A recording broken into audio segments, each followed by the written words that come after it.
اعوذ باللہ من الشیطان الرجیم، بسم اللہ الرحمن الرحیم۔ السلام علیکم پیارے بہن بھائیو، اللہ پاک سے دعا ہے آپ کو صحت و تندرستی اور آپ کے رزق میں برکت اور کشادگی عطا فرمائے، اور آپ کو ہر غم، دکھ، مصیبت اور پریشانی سے نجات عطا فرمائے، آمین یا رب العالمین۔ دوستو، جمعہ والے دن یہ 7 دعائیں لازمی پڑھیں، اس سے اللہ پاک راضی ہوتے ہیں، خوش ہوتے ہیں اور ہماری دعاؤں کو قبول فرماتے ہیں۔ تو پڑھنا کیا ہے؟ بسم اللہ الرحمن الرحیم، لا الہ الا اللہ العظیم الحلیم۔ نمبر 2، لا الہ الا اللہ رب العرش العظیم۔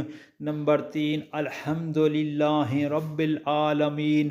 نمبر 4، سبحانہ و تبارک اللہ رب العرش الکریم۔ نمبر 5، سبحان اللہ و بحمدہ۔ نمبر 6، اللہم اغفر لی ذنبی۔ نمبر 7، استغفر اللہ ربی۔ اللہ پاک سے دعا ہے عمل کرنے کی توفیق عطا فرمائے۔